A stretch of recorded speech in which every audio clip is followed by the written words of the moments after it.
Thompson, Associate Rector for Formation and Liturgy here at St. Bart's in New York City. It is my joy to welcome you to the forum where each week we explore issues at the intersection of faith and the modern world. On this Feast of Pentecost, it is appropriate that we welcome an actual Pentecostal, Dr. Cheryl Bridges-Johns, the Robert T. Fisher Chair in Spiritual Renewal at Pentecostal Theological Seminary. Dr. Bridges-Johns is a prolific scholar who is the author of several books, including Pentecostal Formation, A Pedagogy Among the Oppressed, and most recently, 7 Transforming Gifts of Menopause, An Unexpected Spiritual Journey.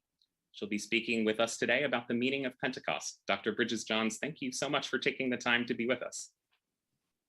Thank you, Father Thompson. It's good to be here at St. Bart's this morning, and I am honored for the invitation. And I love talking about Pentecost. So I've asked Father Thompson Peter to let me know when 30 minutes is when I get to that point, and he may have to mute me because I get, in my tradition, we say we get anointed. So I might get all excited about this day. And it's just a real honor to be here and to talk about the meaning of this great high feast. And, you know, in the West, we talk about sometimes Easter as sort of the culminative mission of Jesus, but I like how the Eastern Church sees Pentecost as that culmination and referencing it as the great high feast. So we are in the day of the great high feast of the church, and we are beginning the season of Pentecost. And again, in the East, the liturgical color today is green, and I'll talk a bit about some of the meaning of that. And in the West, our liturgical color is red. So I tried to honor that today by putting on this red scarf. I want to begin with just a reading from T.S. Eliot, the 4 quartets there in the Little Gidding, where he really gets into what I think is the meaning of Pentecost. And during this time of war and death and decay, there's so much imagery in his poetry, and not dissimilar to the time in which we live, where there has been, especially those of you in New York City, and have seen so much death. And it has been a time of fear. So he is writing here, and I love what he says about the dove descending breaks the air with flames of incandescent terror, of which the tongues declare the one discharge from sin and error. The only hope, or else despair, lies in the choice of prior or prior, to be redeemed from fire by fire. Then who then devised this torment? Love. Love is the unfamiliar name behind the hands that wove the intolerable shirt of flame, which human power cannot remove. We only live, only suspire, consumed by either fire or fire. And I just love that last line, consumed by either fire or fire. And Pentecost is such an amazing festival of the church. It, you know, we look at Acts 2 and we see these people who these tongues of flame descended upon, and yet they are not consumed. And looking at the history of the festival, it's such a fascinating festival. It is the harvest festival where greenery was brought into Jerusalem, and the first fruits and harvest. And imagine just this verdant city in people decked out in greenery during the Feast of Pentecost. And I can even imagine that the upper room had itself decked out in greenery. And there's this sense that it's appropriate that the Spirit was poured out in this harvest festival, because I see Pentecost as God's great harvest, claiming back in the mission of Jesus by the power of the Spirit, the whole cosmos. And that's why I love the icon of Pentecost, where you have in the center of that icon a sense there of the cosmos coming out of the darkness. And that's just such a beautiful image that the whole cosmos is being reclaimed, that Jesus took the form of ancient stardust, became human, and is now redeeming and bringing about a new creation, a flourishing. And yet we have not only the greenery there, but we have the fire. And in the Talmud, there's a saying that when, and Pentecost also celebrates the giving of the law, that when Moses was up on the mountain with God and the fire of God descended on the mountain, that the mountain bloomed as it burned. And I just love that. And I think T.S. Eliot was kind of getting at some of that, that there is a fire of love that consumes all that which can't stand in the last day. And it's not a destroyer. It is a redeemer, to be redeemed by fire from fire. And I see that as a life-giving burning that we sometimes see out in the forest, where they will do this burning to clear away the rubbish and to bring about this new verdant life. So I love this imagery of Pentecost as both the red and the green together, the fire and the green verdant life. Now, in terms of contemporary Pentecostalism, I want to talk a bit about that, and maybe how in some ways we reflect that primal means of this festival. In some ways we don't. You know, there's a changing face of Pentecostalism, but also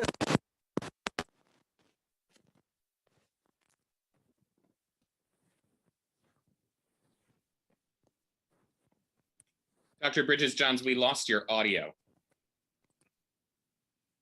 I thought that was the case. There we go. Back? Yes. Right. Yeah.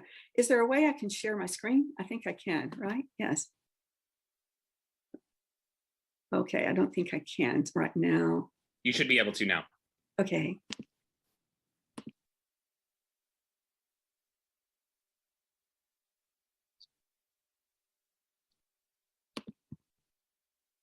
Okay, so Christianity itself is changing. In the middle of the 20th century, most people would see Christian in the US in particular as white Protestant, maybe suburban. But today, even the American face of Christianity is non-white and urban. But if we look at the global thing, it is very non-white and urban. And the average Christian today is a young woman in a megacity in the majority world who is non-white. So that the face of Christianity has changed, very much so.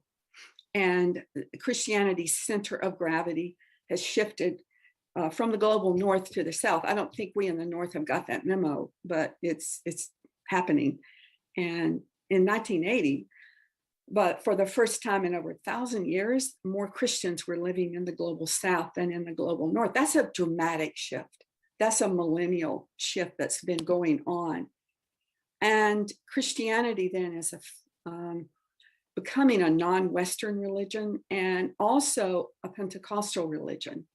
And in 1970, only 5% of Christians identified themselves this way as Pentecostal. But now, 1 out of every 4 Christians in the world, at least in some ways, sees themselves as a spirited Pentecostal charismatic.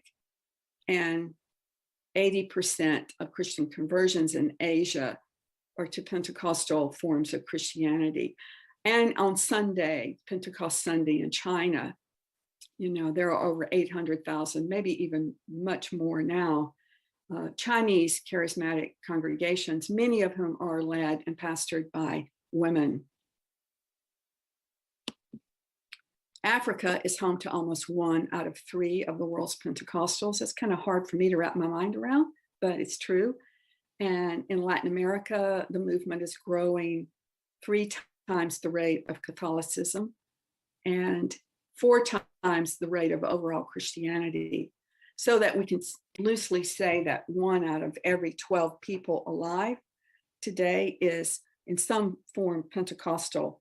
If you live in Ethiopia and you're a Lutheran, you're most likely charismatic Lutheran. If you're a Roman Catholic in Brazil, you're most likely a charismatic. If you're an Anglican in Kenya, you're most likely charismatic. So there is, and if you're the Archbishop of Canterbury, you're most likely charismatic. So this is the world now, isn't it? It's a strange world that many of us are not yet, especially in the North, in the US. You know, we like to see ourselves as the center of the world, whatever that means. And it's hard to decenter, very hard to decenter, but we're being forced to, I think, more and more.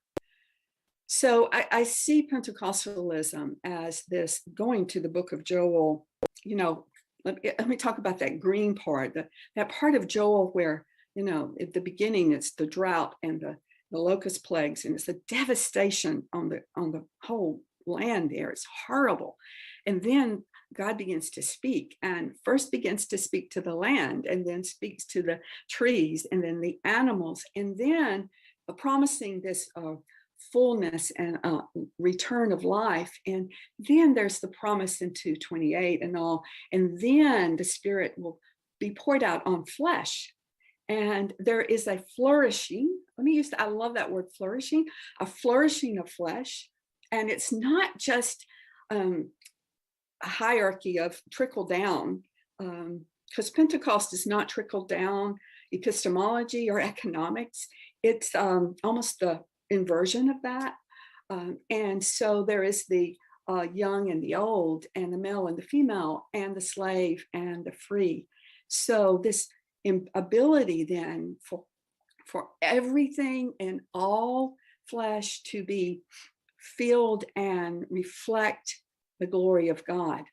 And so I think the primal gift of the Feast of Pentecost and the movement of Pentecostalism is to kind of take these indigenous expressions of faith so that it can be Africanized. It can be sung with the guitars in Latin America, or it can be danced in Africa, so that there is a gift of otherness that comes at Pentecost. And it's kind of a hard gift. Let me show you an image here of, did I lose can you hear me? Yeah, okay. This is what we could sometimes call ground zero of the modern day Pentecostal movement, or it's kind of like the ignition or the starter fire in 1906 in Los Angeles at the Azusa Street Mission. And the man in the middle here, William Seymour, is the leader of that movement. And it was a powerful outpouring of the Spirit upon all flesh. And it was much like the day of Acts, where there was the powerful manifestations and speaking in tongues and dancing, and it became a scandal. It became a scandal for a lot of reasons. And you can just look at this picture. We're talking about Jim Crow era, 1906. These are the leaders.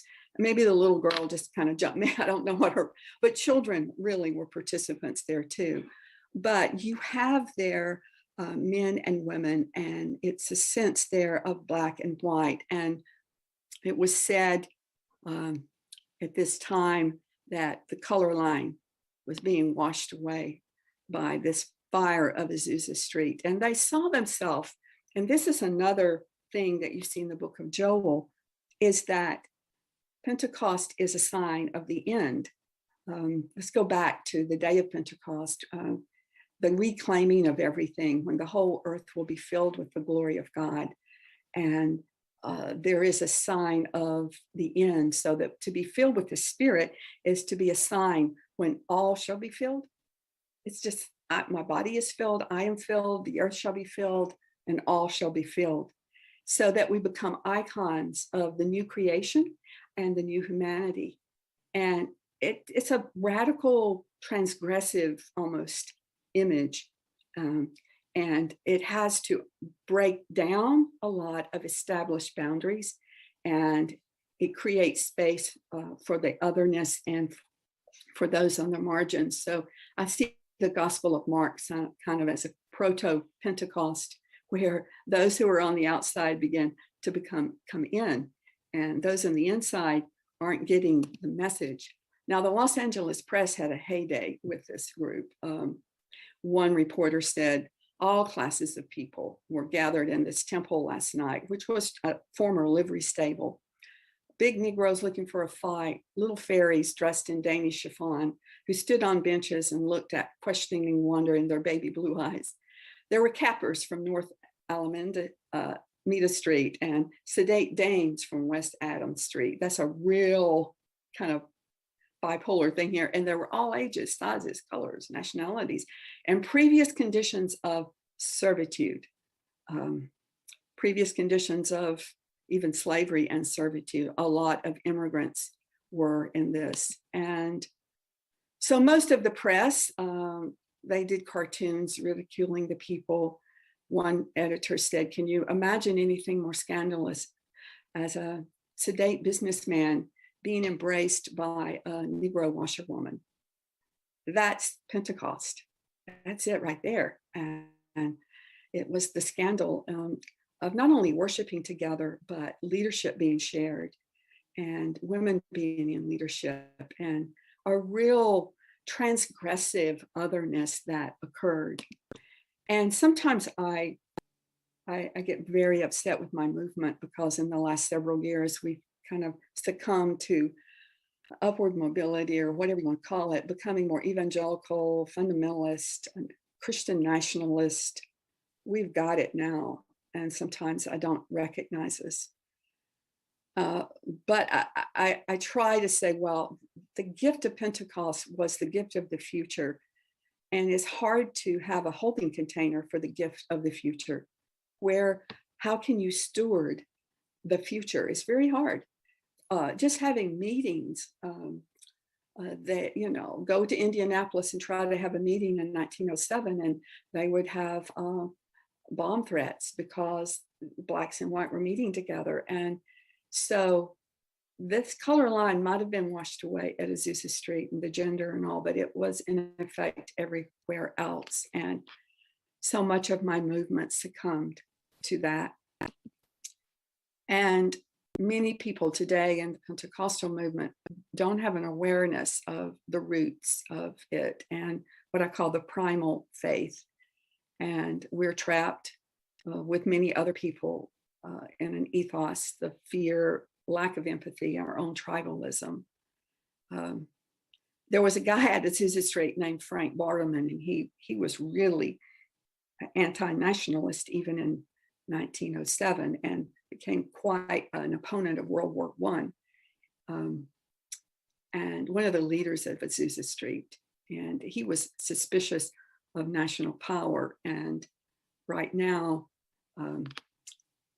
so many of, at least in my movement, are hungry for that. And I could analyze that with the shame-based identity and what it does to one, but it's still where we are today. So I want to then close my remarks. Peter, what time is it right now? It's 10:20. So okay, I got a few minutes then here. Yes. Stopping my share. There is the closing lines here at the end of Little Gidding, and I want to go back to T.S. Eliot and how he kind of talks about this again of Pentecost, a condition of complete simplicity, costing not less than everything. And all shall be well, and all manner of things shall be well. And when the tongues of flame are enfolded into the crowned knot of fire, and the fire and the rose are one. And that's for me the blending again of creation and history and the red and the green and the fire of Pentecost that doesn't destroy, but rather purges us of our own centeredness, maybe I should say, and then works to decenter us. So decentering is not an easy thing. I don't think it was easy for those apostles. Even after the day of Pentecost, they had to have visions and other things to learn, that they weren't the center of the world and God's plan. So I think it's such a wonderful, wonderful feast. And yet it's a terrible feast because of what it portends. The day of the Lord, as Joel says, but that is a beautiful day. And I find that Pentecost flourishes most acutely where it first, at least in my tradition in the early 20th century, is among those who don't have a lot to offer, but have found dignity and strength and power in being filled with the Spirit. And they move from being objects in the world to being subjects and having an identity and a vocation and a calling. They may be barely literate, but they can read the world sometimes with a very clear vision of the Spirit. So I'm grateful.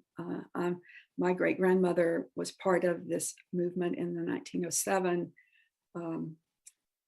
Someone from Azusa Street came out east and south and preached, and she danced her way out of Methodist Church and was expelled from the church. So my great-grandfather built a church, and I grew up in that matriarchal church with the image of my great-grandmother hanging in the vestibule. And so I come from this pretty honestly, and I find it to be a good tradition for me. Thank you very much. We can talk now. Excellent. Thank you very much, Dr. Bridges-Johns. And those of you who have questions for Dr. Bridges-Johns, please send them in. You can use the live chat function on YouTube, the comments function on Facebook, or you can simply email me, pthompson@stbarts.org. That's pthompson@stbarts.org. I wonder, Dr. Bridges-Johns, if we could start with the Spirit. Those of us in mainline Protestant traditions, we talk a lot about Jesus. We'll talk about God the Father, or call him God the Creator, the kind of first person of the Trinity, and we kind of mention the third person of the Trinity as kind of an afterthought. And I'm wondering, how can we cultivate greater awareness of the Spirit, and what would that mean and look like? Yeah, the icon of the Trinity is the icon that in the Eastern churches is used for Pentecost Sunday. And that, I think, is an important icon for us in terms of a really, truly robust Trinitarian theology. And so that, my understanding of the life of God is that it's an ecstatic life, and it's always reaching out, bringing us into that life of God. It's not closed, but open. Jesus made a way for us to participate in that life. And the Spirit is that arm that reaches down and brings us into that divine dance, and makes a way for us. And we participate in the work of, Jesus said he would not leave us orphans, which is wonderful to hear that, and that he would come to us. But how does Jesus and the Father come? It is through the work of the Spirit. So yeah, we just need to be more robustly Trinitarian. Many of us outside of the Pentecostal tradition, we think of the technical term glossolalia, the practice of speaking in tongues. And I'm wondering if you can talk about that a little, as well as what's distinctive about Pentecostalism besides that practice. Oh yeah. I see glossolalia as, I'm going to use some postmodern terms here, as a deconstruction of the self. It is the self's last hiding place, is language sometimes. And I think that glossolalia is a sign of that end, and it is the reversal of Babel, so to speak. It is a new language that we all again hold together, and it's a great levelizer, so that the articulate PhD and a barely literate peasant speak the same language. I just love that. I just think that's so cool. So that it is very much a sign of, I think it's a sign of the end, and a sign of that we are being consumed, and in that cruciform sense of having ourselves decentered and filled with the other, the radical otherness. But glossolalia, I think, is not the key to this. I think that, as William Seymour at Azusa Street said, love is the major fruit of this. And it is what the, at least my ancestors called a baptism in love. So it is indeed, love is the first fruit of Pentecost. And I just think we all need a really good dose of that right now. At least people in my movement and others that I know around here, we all just need a good dose of decentering holy love. I'd agree. I love that you mentioned the Archbishop of Canterbury, who many people may not be aware comes out of a charismatic background. And I think that's a sign that Pentecostalism is a kind of trans-denominational movement, as you mentioned. And I'm wondering if you can talk a little bit about that, and how Pentecostalism is and is not a denominational family.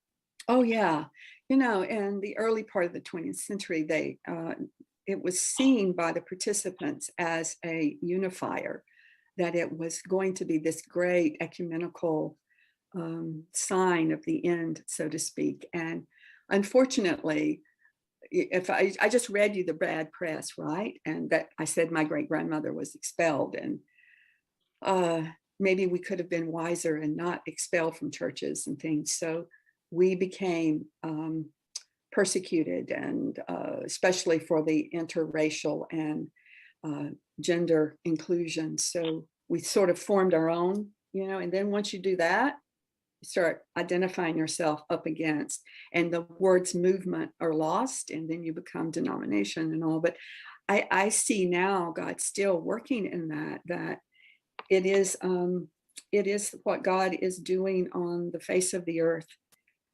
to renew creation and to bring about the unity and the beauty of the church. And I love that. It is the great ecumenical impulse. I've been in so many ecumenical meetings and documents and World Council and this and that, but there's something about what sometimes is called the spiritual ecumenism, or this ecumenism of the spirit, that breaks down things. So you're Episcopal and I'm Church of God, but and by the Spirit we are brought into the bonds of really good holy fellowship. And folks may not be aware that there are Episcopal charismatics out there. Oh yeah, for a long time. What is it, the 50s and 60s? There was a great movement in the charismatic, you know, the Roman Catholic charismatic movement there with the Notre Dame meetings, but then the Episcopal, I think the Father Bennett and others in the 60s were part of that. Yeah. So we do have a few questions that have come in. I do encourage those of you who are watching to continue to send in questions. Again, use the live chat function on YouTube, comments function on Facebook, or you can email me, pthompson@stbarts.org. One question is kind of a technical question about how glossolalia works. Can other participants in a worship service understand the language that's being spoken? Sometimes yes, sometimes no. I think it works in ways in which it is a private prayer time, and I appreciate the writings of N.T. Wright, and he says in an interview I read that he speaks in tongues when he's facing something that is such a crisis of magnitude that he can't deal with it himself. And there is I think glossolalia is the beyond speech, beyond knowledge. And it's not irrational. I want you to think of the terms transrational, that it's beyond, it's not and it's not emotionalism as much as it is another dimension of reality, so that you're entering it through a thin space into that the line between this world and the world that is to come grows very thin. And glossolalia is a good sign that you are standing in a very thin space. We have a question about the place of LGBT people within Pentecostalism. You talked about racial and gender inclusion. How are LGBT people being included or not within Pentecostalism? For the most part, Pentecostals follow the traditional Roman Catholic, Orthodox, evangelical, that they do not see that as a sign of the end and a part of the inclusion. But then there are others who do. So again, it's a mix there. There's a question about faith healing, and does that take place within charismatic Pentecostal churches, and what does that look like? Yeah, in the mid-20th century, there was a real move toward faith healing, and it's a sign and a gift of the Spirit. I've known people who seem to, like my mother-in-law, she had serious illness and kidney disease, and I've known when she prayed for someone that they would be just instantly healed. One person really seriously ill in the intensive care, but then she herself wasn't healed, which is fascinating. So there's always a mystery surrounding healing, that some are healed and some are not, and some are used by other people to pray for healing. And it's a great, wonderful thing to see it. And then it's also a mystery when some are not healed. A question about the how church renewal is happening right now, and what you see as you've talked about the changing nature of global Christianity. What do you think the future of the church looks like after a pandemic? Yeah, I think the pandemic has been I go back to the Joel, the wasteland, and I believe that after the pandemic, there will be maybe some of the things that were extraneous, that especially the large gatherings, and in my movement, just a lot of hype and stuff. I'm hoping that's going away, and that there's maybe more opportunity, especially for to receive from the other, those who are in the majority world, and to decenter ourselves a bit more.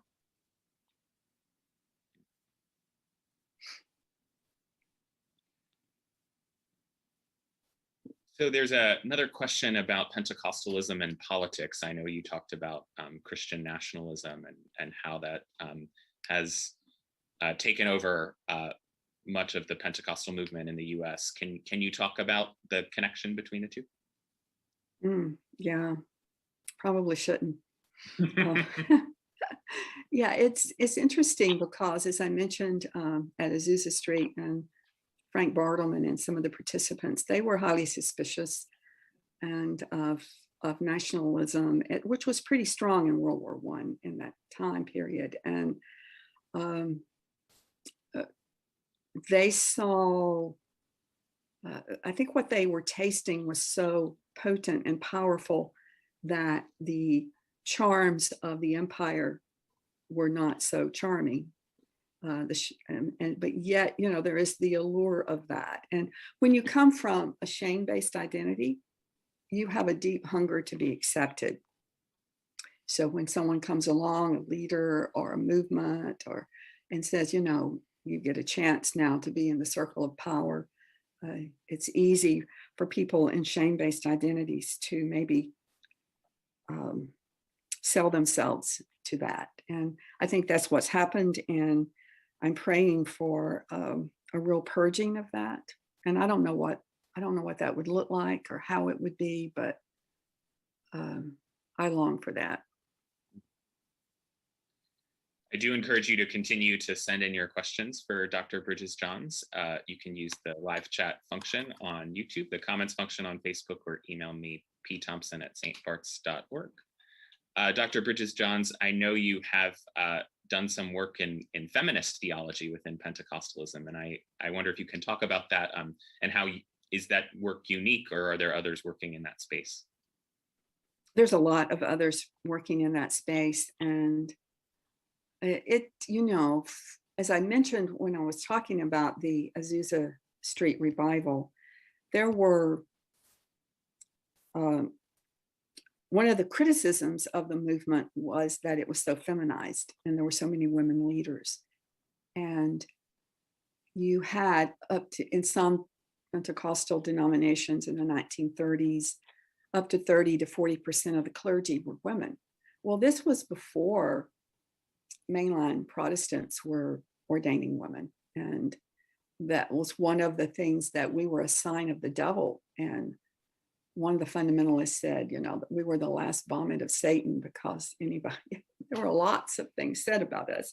But on the other hand, the inclusion of women was somewhat limited. Using Max Weber, religious groups in their early time have a more prophetic edge to them and equalizing, sort of a not just priesthood of believers, but prophethood. And women were seeing that they could be the oracles of God and they could speak for God. But when you begin to institutionalize, then you get more of the priestly caste, and women in that throughout history, when that happens, they become marginalized and out. And that's what happened in my movement. And so women were seen as evangelists and missionaries, but not much as leaders, administrators, and even pastors. So we went into a rapid decline. We became much more evangelical, joining the National Association of Evangelicals. A lot of Pentecostals did that, and learning what it means to be evangelical middle class in the 1950s and 60s. So not only did we let go of a lot of the racial inclusion, we let go of the women. And today it's an uphill battle because we have been quite immersed in the culture of anti-women, and we're almost like having to start back from scratch in some things. Do you feel like institutions and the bureaucracy that grows around them sort of inherently stifles the spirit? Are institutions and bureaucracy kind of the enemy of the spirit? Yeah, we need that. We need the institutional. We need the structure. I like a more Catholic ecclesiology. I like having bishops and other things, but it has its own way of. I've been in a lot of Roman Catholic Pentecostal dialogue, and I often have said to my Catholic friends, your ecclesiology is trumping your pneumatology. In other words, the spirit is trapped by your ecclesiology. Picture a great cathedral, and spirit is in there somewhere, but it's pretty, she's pretty trapped in there. Whereas I come from, the tradition of the tent meeting, and the flaps are open, and the spirit's out there dancing, so there is that always, it seems, when we regain the bureaucracies and the institutions, ecclesiology begins to form or shape pneumatology to the degree that it becomes, pneumatology becomes subservient to ecclesiology. Back to your question earlier about the lack of the Spirit in the life of the church, or the doctrine of the Trinity, I think that's all part of that. And it's a bit like playing jazz, though, I think, where the Spirit is moving and working in a congregation, say St. Bart's or whatever, and the Spirit doesn't do too well when it's not free flowing in some ways. And jazz works, and I don't see it as, it can be a beautiful symphony. I appreciate that, but I like to see the improvisation, and I don't think that it can be chaos as much as just another form of beauty. Someone wonders if, on a very basic level, you could just define charismatic. What does that term mean? Yeah, I think it means that those who identify with the what we call the baptism of the Spirit, the infilling of the Spirit, and often glossolalia goes with that, but not always. And what we call, let's say this, that the work of God in the church and in the gifts of the church, not just in the offices of the church, but in the gifts of the church, of words of knowledge and healing and things, that it continues, so that we can have a sense of a knowledge beyond our knowledge, words beyond our words, and space beyond our space. And we live in the liminality of all of that. And it's like living where your worldview is not so tightly defined between the natural and the supernatural, however you do that, but it's just a fluid world. And let me give you an illustration of an experience I had at my most favorite holy place in the world, besides Glacier National Park, is Chartres. I could go to Chartres and study Chartres for a whole year, that great, beautiful cathedral. And when I was in the International Roman Catholic Dialogue, we were meeting in Paris. And so we took a train out to Chartres. And so we got, because we were with people from the Vatican, to go into places in Chartres that a lot of people don't go. And I remember being met at the door by a Catholic sister, and she had this animation about her that was just, she reminded me of the story of Anna in the Gospel of Luke, who never left the temple, but was there day and night. I think she was somebody like that, but she knew everything about Chartres, and she would give you a lesson in one of the stained glass windows, how that window connected to another window. And I knew she was charismatic. I could immediately know that. There was an estasis upon her. And so she took us down into the oldest part of Chartres, where, there was a Roman fort, and then you had layers, how they would build upon. And we were in a place that goes back to the 7th, 8th century. And there were some, the paintings on the wall. It wasn't the spires and all, it was just these paintings of people like this worshiping. And there was this place where a little chapel where we sat down, and she said, just imagine, you're in the 8th century, 9th century, 7th, and you're worshiping here. What was that like? Just look around on the walls and imagine that what these people were, and we are following in their, we're part of that great cloud of witnesses. And she said something like, and they're not too far away. They're here. And all of a sudden, I can't describe it. There was like a wind that went through. Something happened, a figure ground reversal. And one of the Roman Catholics, he's a German theologian, and whenever he began to sing in tongues, which is, when a German theologian does that, it's quite something. You think, well, that Spirit must really be moving here. And it was this time when we all just began to sing and to speak in tongues and worship.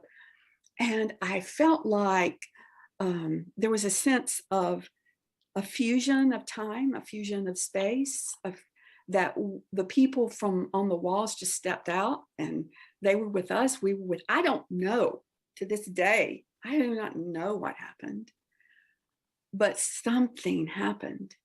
And I go back to that so often, to that ancient space. That for me, that's sort of like what it is to be charismatic. That there were a lot of differences between us. We were we had fights and on proselytism and oh gracious alive, it was a combative dialogue at times. But in times like that, it didn't matter if you were Roman Catholic or if you were Church of God or Assemblies of God or whatever.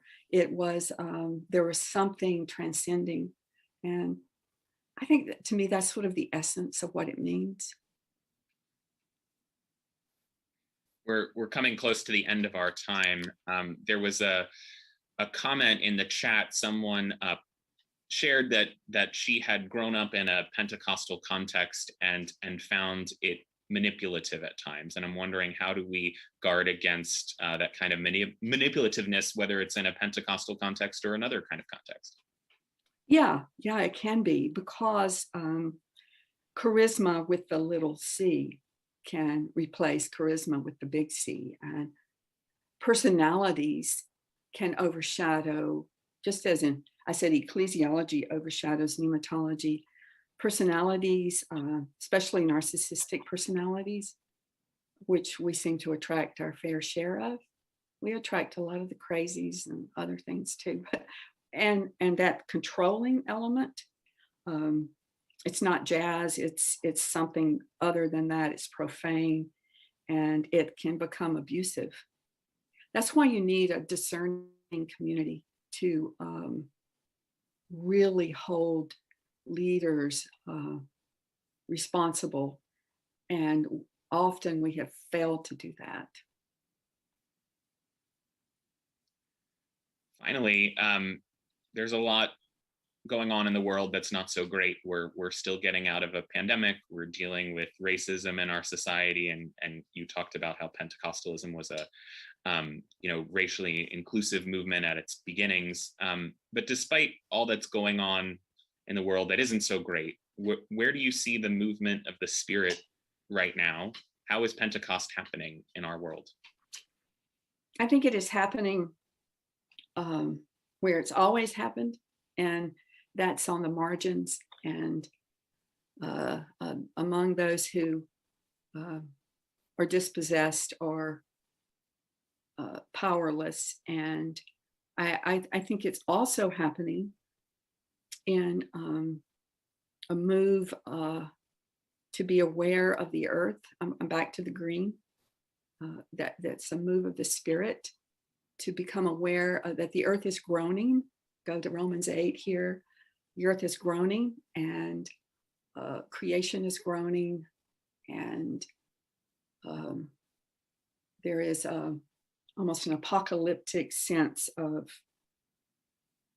what we have done to the earth is so contrary to God's plan to restore and build a new creation. And I do see the move of the Spirit in a creational Pentecost. That's where I'm seeing it right now. And in the healing of relationships. Salvation means the healing of creation and of bodies that are broken and of spirits that are bruised, and a move of empathy. Wouldn't that be wonderful? That's the great move we need, is a move of holy love and empathy. I pray for that, and I groan for that. If you look at my Twitter handle, it's groaning with the creation. Come, Holy Spirit. Yes. Well, unfortunately, that's all the time we have this morning. Dr. Bridges-Johns, it's been a real honor and pleasure to have you with us to talk about this very important feast. Thank you so much. Thank you all for watching. We hope you'll join us for worship in just a few minutes at 11 a.m. Blessed Pentecost, everybody.